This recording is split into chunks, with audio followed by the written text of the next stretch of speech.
I want to start with a very important question. Ingold also begins with, what makes some things beautiful and others ugly? Okay, you can't actually answer that because there's a long, very big debate in our society. So it's a trick question because it's not like you're just going to come up with the answer. Maybe you can. But let's look at a picture of something. Is this beautiful or ugly? This one is the city that an Algerian city called Jardiya, and it's by Kader Ataya, a French Algerian artist. This is pretty cool. This artist is actually French Algerian. He spends time in Paris and Algeria. And actually, just to reflect on this a tiny bit, there was a long and very bitter colonial relationship between France and Algeria in terms that they were colonized by the French. And so he's actually trying, apparently his work, I'm quoting from the exhibit here, reflects on the impact of Western societies on their former colonial counterparts. So he's trying to tell us something about, by doing this, by making a city out of couscous. But this relationship of the colonial and the relationship between Paris and the Picassos and the places like Algeria brings us to the what I would say is the traditional answer to the question of the beautiful and the ugly. What would the traditional answer have been, say, back in the time when France had colonized Algeria, or 100 years ago, or 150 years ago? Because already by Picasso's time, Picasso himself was very much enamored with other forms, non-Western forms of art. So even by Picasso's time, he was thinking about other forms of art. But in the olden days, what would they have said about what things are beautiful and what things are ugly? These days, beauty is anything. Who knows what it is? It's just your own personal taste. But in the olden days, I don't think we would have said that. We would have had a very strong position, at least from the people who gave us this idea of aesthetics and science and art and beauty. We would have said, or the Westerners would have said, that elite stuff in the West is the beautiful stuff. And I mean this in two senses, not just the West as compared with the non-West, so Europe Europe and its European derived societies as compared with indigenous, or this is not just with between societies, but within their own societies. So the lower class stuff wouldn't even be considered art. Their stuff is ugly, right? It's not worthy of putting in a museum or appreciating. And there's a dramatic rendering of this on page 115 when Ingold talks about people going to the north, up to the Arctic Circle kind of places. In the Western imagination, the North has long figured as a region profoundly hostile to human habitation, inducing in visitors a feeling of isolation and fragility in the face of the immensity of nature. So the idea is you go up to the north and it's really hostile and you can't get along there. And it's so cold and all there are these snow and Inuit and reindeer. Throughout the history of contact, visitors to the north, barring those few who got to know its inhabitants well, have commented on the rudeness of the Aboriginal peoples. By rudeness there, he doesn't just mean people being rude there, but they had rude dwellings, like in the sense of not sophisticated. On their unkempt appearance, they're not even very well dressed, and ramshackle dwellings, their primitive arts and uncouth speech, which is pretty damning, I have to say. They don't have art, they have shacks, and they don't talk right. They have uncouth speech. Supposedly condemned to live on the margins of survival, their harsh living conditions were thought to leave virtually no scope for the refinement of aesthetic tastes. And this is also interesting. The sublime beauty of northern landscapes, which inspired such awe in travelers, had, according to their accounts, left no apparent impression on native minds. The idea is that you're walking in this place of great beauty, And the people that are living there are living in shacks and huts and can't talk right, don't have any art, and don't even appreciate the beauty they're living in. Terrible. So now, what would anthropology say about this tradition, about this idea, about these uncouth peoples? What would we say? What's the big advent of anthropology on the scene here? They're beautiful too. Yeah, not everything they do is beautiful, but we would probably say that everyone has something beautiful about them. Everyone has some beautiful stuff. We have to understand what it is, and you have to talk to them about it. You have to understand what's going on and see it from their point of view. But everybody has some beautiful stuff. And then we might even, if we get really excited about this in anthropology, we would maybe even turn back at the Western stuff and be like, our society, we make all this crappy stuff and modern technologies and their stupid cars that are always breaking down and our crappy stuff that we made in these desk chairs that you have to sit in. Look at how ugly it is around here.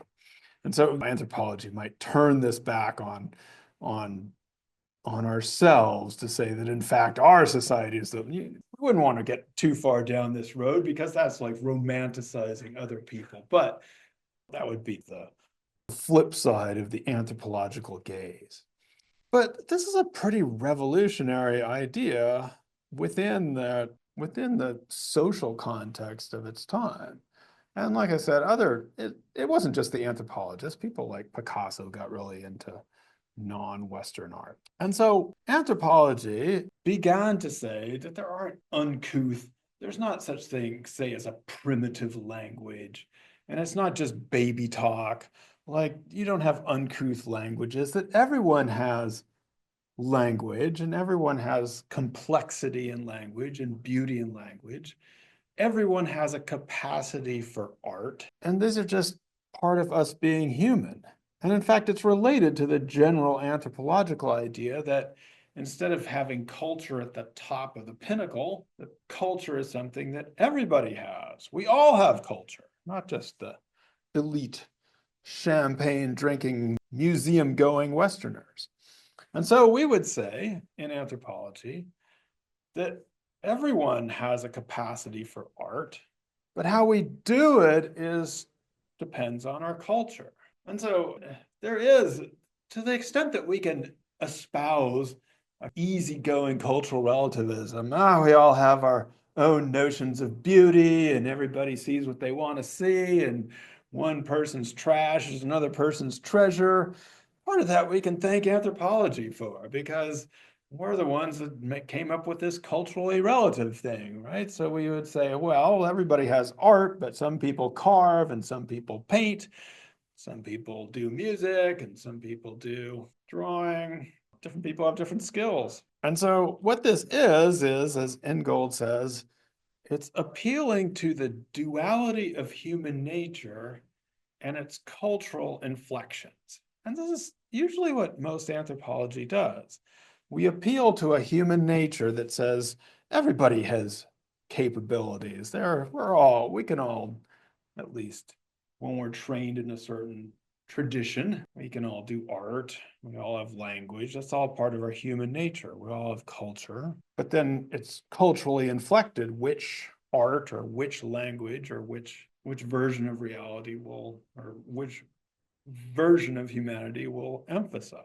And this is a standard position in most anthropology classes. And there's definitely a place for this. Like you definitely need this sometimes. If somebody is not being very appreciative of other people, sometimes you need to bring in what I call the cultural relativism hammer and start hitting people over the head with it.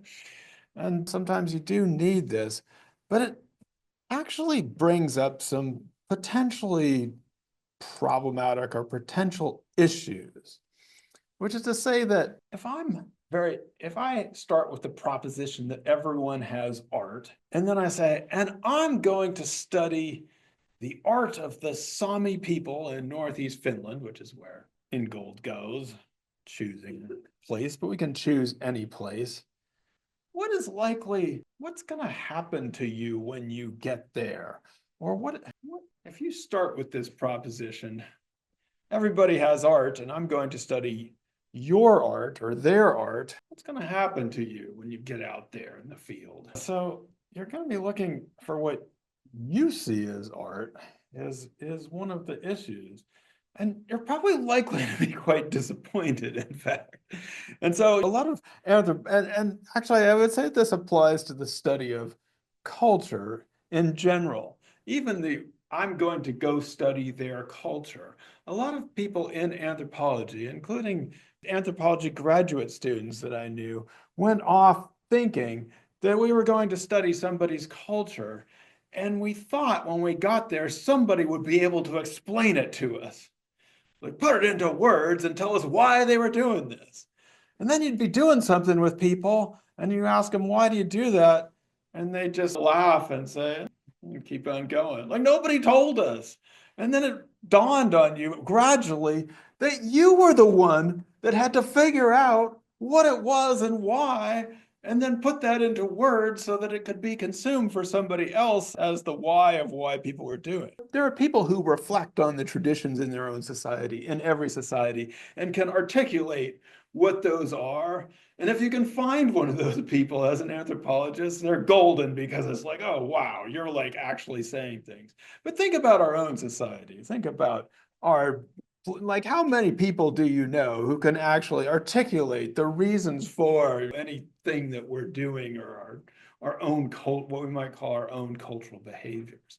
So you're in some ways likely to be one, disappointed, but going back to this idea of you're looking for what you think of art, what Ingold is trying to tell us here is that in our rush to get beyond what we call ethnocentrism, by saying that everybody has art or language or culture, we're actually bringing in the Western definition of art, language, culture, and then putting it in as the basis of humanity, as the basis for our capacities. So in some ways, it's like, how to say, it's like being super ethnocentric at like the super level because you're smuggling in all these Western ideas and you're looking for them in other people or in other societies. Now, again, for the most part, sometimes you definitely just need to do the cultural relativism thing and tell people to stop being ethnocentric.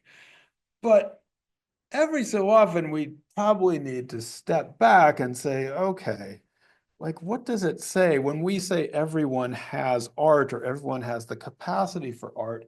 What are we assuming about other people? And so again, because I want to, this is a sub-theme in this chapter is the idea of, well, what does make something beautiful or ugly? And what was the traditional position and what was the intervention of anthropology? But how then might that be adjusted? And so what Ingold is saying is the problem with the Western notion of art is it almost always centers on a finished product, something that is done or completed. Actually, the couscous city is a good example, right? How do you know when the couscous city is done? Do they do the couscous? Like what would be the most fun to do is to watch the dude making the couscous city, right? That would be amazing to watch that in formation. Like once it's done, it's all right. But to watch it in action would be great. But we have this idea that you're supposed to look at finished objects, things that endure, things like paintings, and that's become the definition of art. Ingold is arguing against that, and he's against the idea of aesthetic judgment.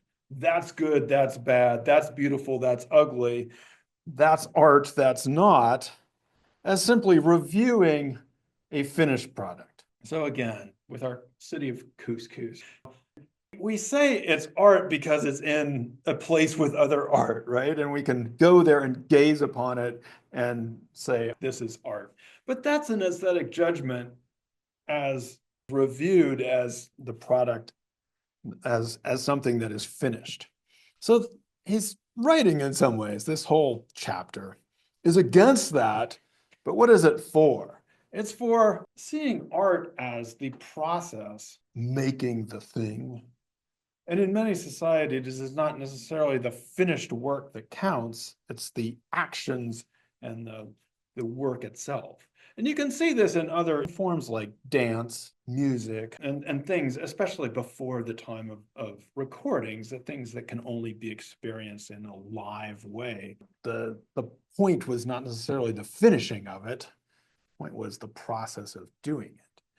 And he mentions that there are some things which we take as art in this finished sense that in those societies are not meant to be appreciated in that way. One of the things he mentioned is the Asian calligraphy. That in some ways we sometimes see the art of calligraphy as looking at the finished product of calligraphy, but it is really meant to be experienced as the visualization or the experience of going through the process of the brushstrokes. That's where the real art is in the dance of calligraphy, you might say. And if that is true, then aesthetics is not something you do at the end.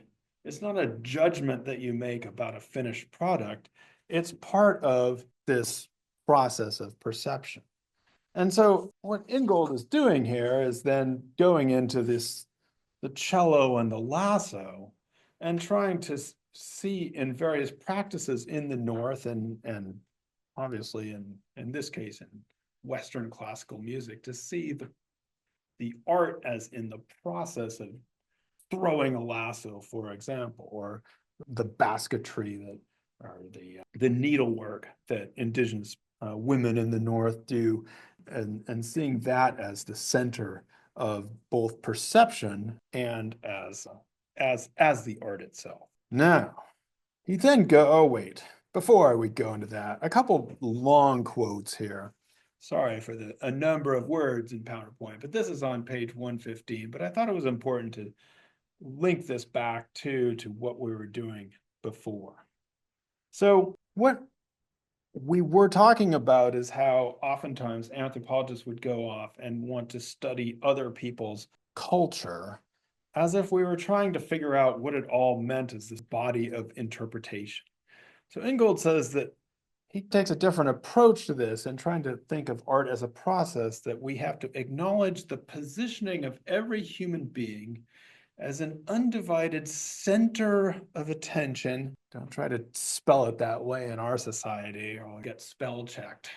That is Brit spelling. An undivided center of attention and awareness within a continually unfolding field of relationships. So some of you talked about how in this way it's the life itself is in process, and each of us is an undivided center of attention in this unfolding field of relationships. And for Ingold, it's your position within these relations. Let's first skip to the end of it. That gives rise to differences in the way in which beauty is generated and apprehended in the course of everyday social life.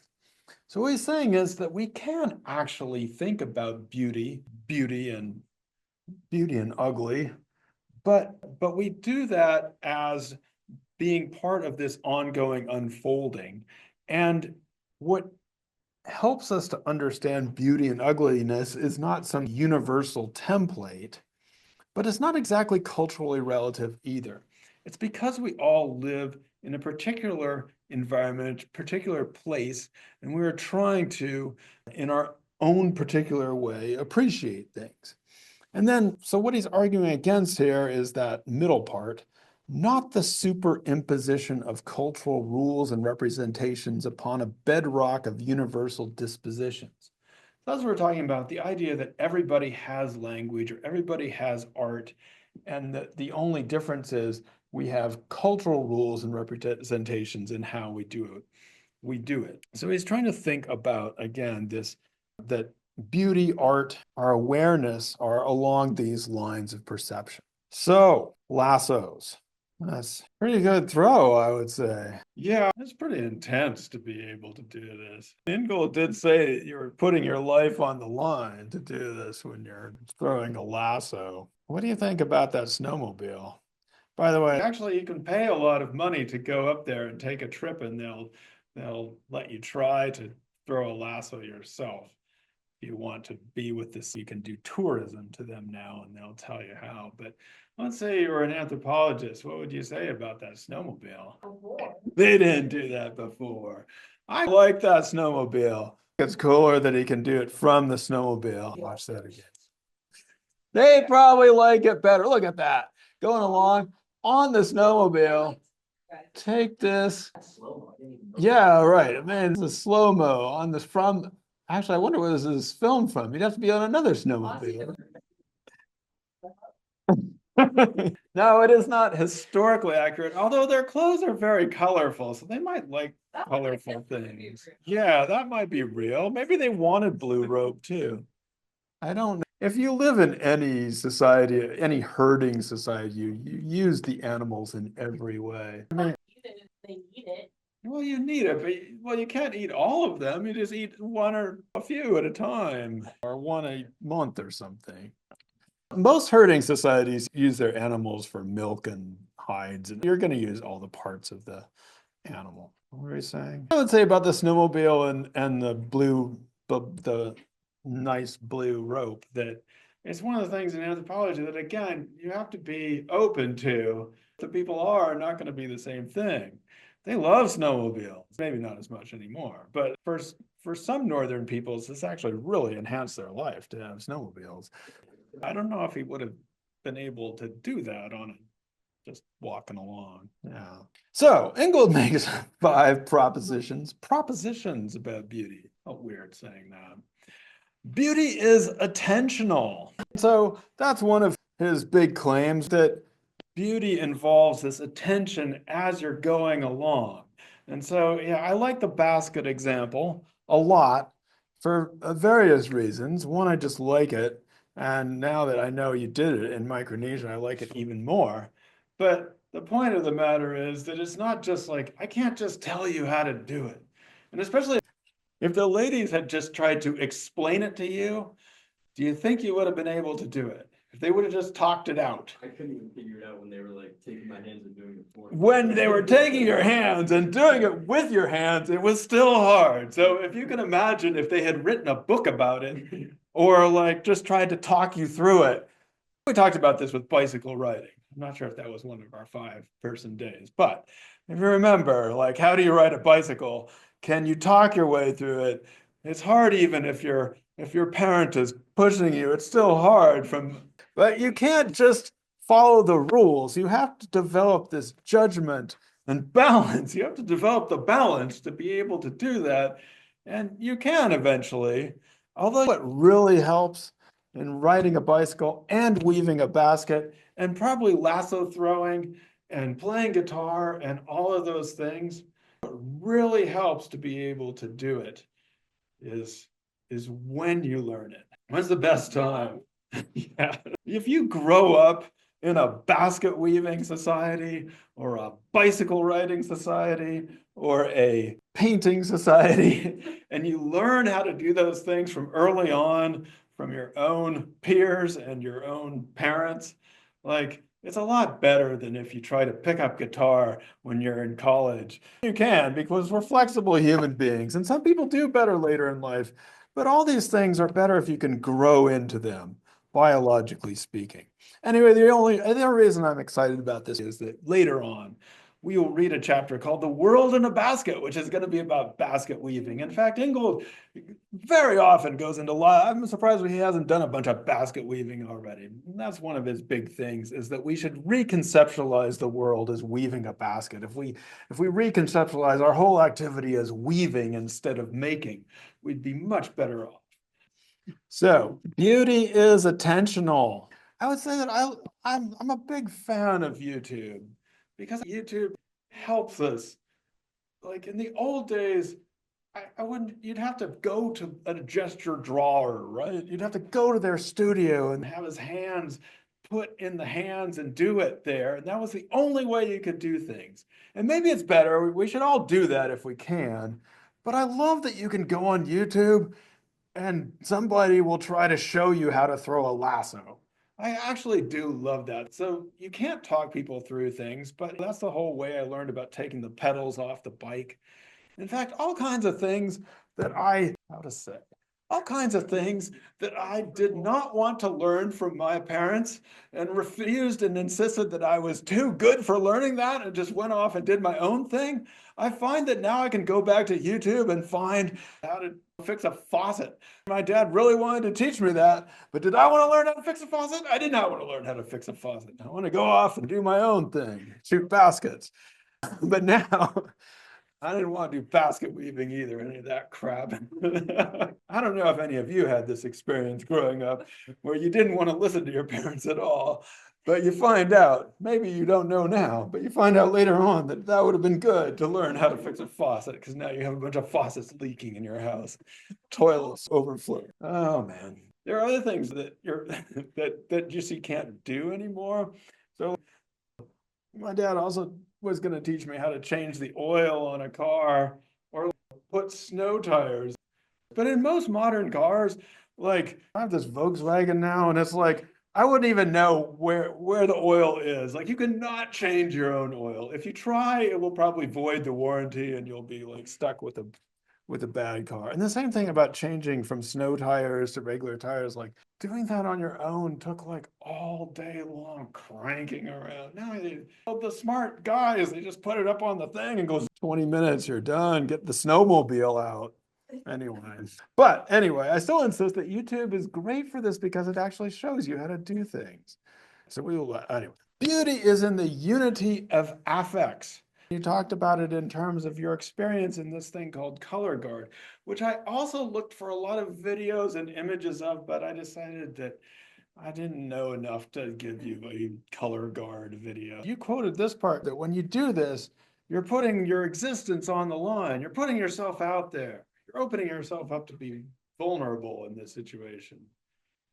That brings us to our next point, that beauty is enchanting, which I think you also said. Why is beauty enchanting? Yeah, it's the voice, it's the song, it's the siren, it's the call. Yeah. You also quoted this part around the chant. The chant. Indeed, the chant, whether sung with the voice or played on an instrument, is not really an object of perception at all. So again, he's trying to get away from this idea that things are out there as objects. It is a way of perceiving. So you're enchanted, you're led on by this chant.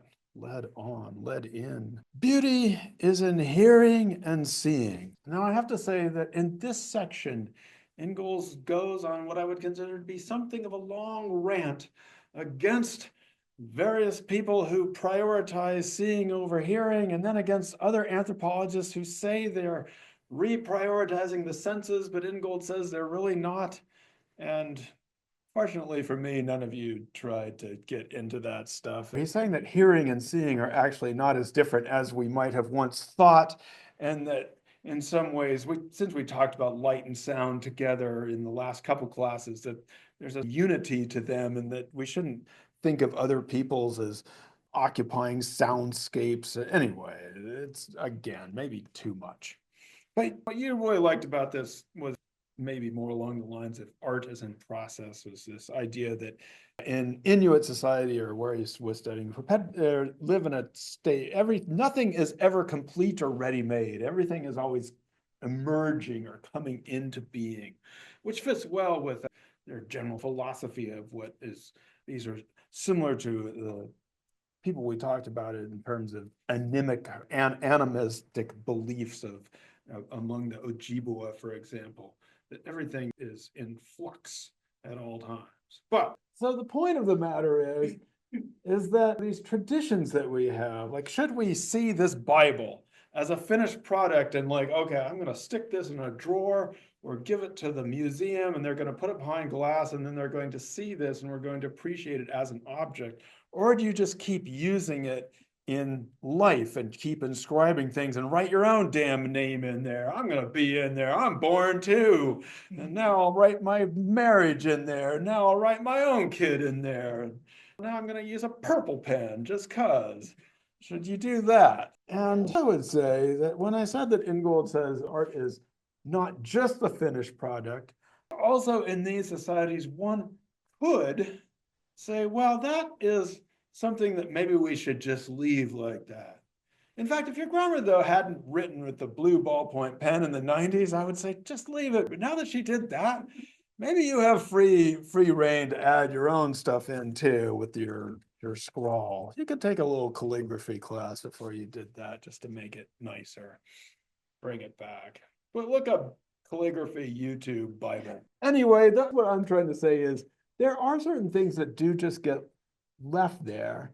And it's not that you have to use them over and over, then they can be left there and then they bring up to your mind the people that are there. And so Ingold talks a lot about that in this chapter where certain objects and things and stories, it's not so much the objects or the things or the stories themselves, it's the people they recall to your mind. And so when I'm thinking about this Bible that you have and could probably bring into class along with those palm fronds when we get to that part, it's probably seeing those things brings to mind the memories of certain people, perhaps like your grandmother. And maybe you just want to leave it like that because that's what you want to have hauled up last, not the fact that some other person was born who knows when. But all right, we're up to number 5, the last one. Beauty is sensed along the path of presence. Again, he's telling us that you're trying to correspond, you're trying to be part of this experience. And so it's not just something that you appreciate from a distance, it's something that you try to immerse yourself into.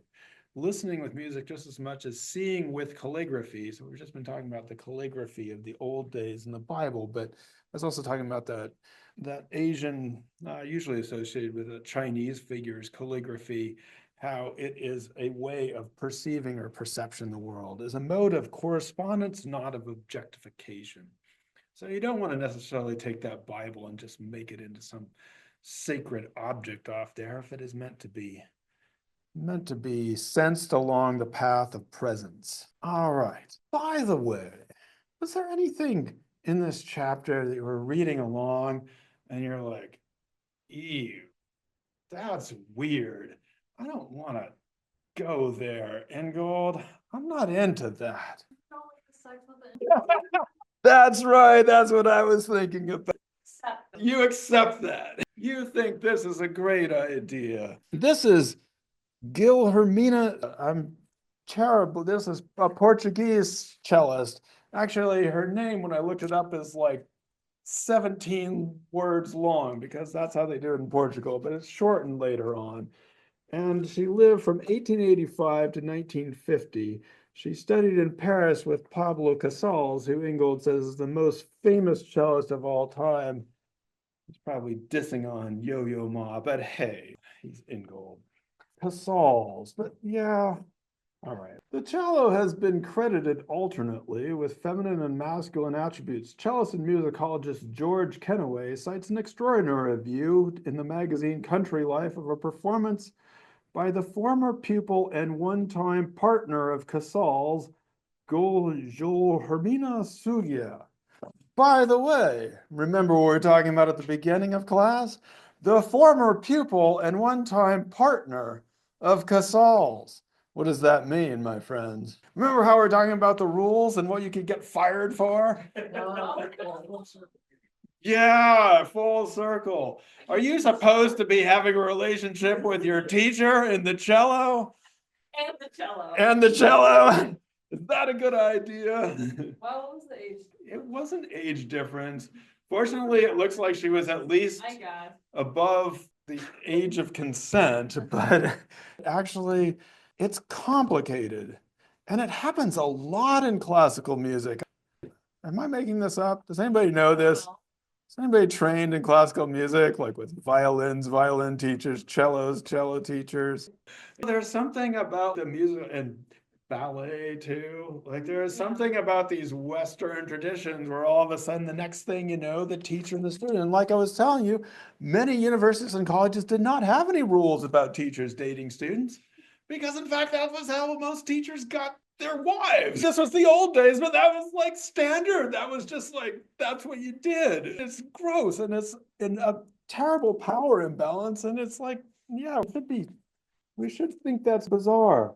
I told you that every so often in Ingold, we're going to have to take the gender blinders and just be like, dude, no, you can't do that. What does it say of a performance by the form? Anyway, in 1927, in which she is portrayed as a sexual dominatrix seeking fulfillment from the quote, tortoise between her knees and emerging enraptured from the experience. Oh, wow. That's fine. I'm still stuck on the pupil partner thing. But I actually want to talk about this in terms of the hunting part a little bit, because this is on page 121. It got weird earlier. Among indigenous peoples around the circumpolar north, the most powerfully erotic sentiments arise in connection with activities of hunting. Yeah, First, the animal appears as a beautiful woman trying to lure the hunter in. You get that more? Are you more permissive on that one? And then you dress up like the animal, but it's risky because you might end up becoming the animal. You might lose your life and you might not make it back from the hunt. You wrap yourself up in their hides, you become the deer, but it is risky. You might never come back. I told you about the werewolf and the shaman who can go in both directions, but the problem is if you're not powerful enough, you just go in one direction and you never come back. The shamans can go back and forth, especially in their dreams, but ordinary people might get lost.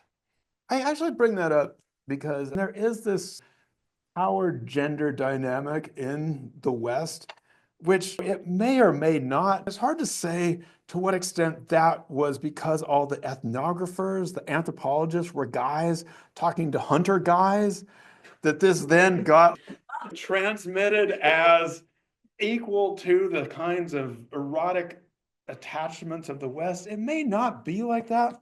But what is interesting to me about this is because in other works talks about like that in some ways for hunting peoples, especially of the North, the encounter, the actual when the animal is he actually talks about this. You're so close to the animal and the animal thinks you're one of it, that the animal looks at you and in an act of love gives itself up to you and then you kill it. Yeah. And actually, now I think I have time. So in the book that we didn't read, this is actually the story that Ingold begins with. So in fact, if you go hunt a caribou or a reindeer, a caribou, reindeer are the ones that they're lassoing. So the caribou, if you are hunting a caribou, you'll be hunting along, and then there'll be this moment where the caribou turns and looks directly at you. And what the biologists say is that this is an evolutionary adaptation of the interplay between caribou and wolves. And it is the moment at which the final chase will begin. And that in fact, a very fit caribou can actually outrun a wolf. So when the caribou turns to stare at the wolf, they're both gathering strength for the final stretch of running, in which the caribou often can win. It's not always the wolf that wins. And so Ingold says that for the wolves, caribou are easy to find, but they're hard to kill. And because of this evolutionary dance that has taken place over millions of years between the caribou and the wolf. But enter the human hunter. Human hunter actually has a difficult time finding the caribou. Right? It's actually hard to find the caribou, unlike the wolf. But then the human hunter comes up, the caribou turns and stares at the human hunter. And what does the human hunter do? Boom, easy kill. It's like this beautiful moment. And so it's like, yeah, that worked for all those years of evolution. But in this moment, against projectile weapons, it's not a good idea. It's not so useful. And so for the hunters, for the human hunter, the caribou are hard to find but easy to kill. But what Ingold is saying here, and it relates to this whole erotic love thing, is that for the hunters, they don't see the final thing as a violent act. It is not as we see hunting sometimes as violent, but they say it as an act of love because the animal gave itself up. And in fact, you're not supposed to hunt an animal that can get you in trouble. You might die if you hunt an animal that doesn't give itself up. And so they see it as an act of love and portray it as the sexual cycle of life and sexual intercourse. And so that's where we're back to this thing again about the erotic charged nature of this. So Ingold just portrays this as this like great thing. It's not violent, it's just sex. Which is, for our sensibilities, might be like, oh, wait a second. That's a power dynamic in a relationship too. You see what I'm saying? Like, it's one thing if you're just like, oh yeah, those non-violent hunters, but then you're like, but wait a second, that's problematic too. Canceled. I was a little bit like, when I read this, I was like, we should just skip that part before somebody gets canceled. But just bringing it up is like the one part that was like a little bit, we might want to reflect on that a tiny bit. Yeah. Wow. Yeah, it is weird. The points are well taken. Just watch out. I'm not trying to dissuade you from playing cellos or going hunting. Just be careful out there, being students. Be careful out there. There's a reason there are these rules, and some of them are good.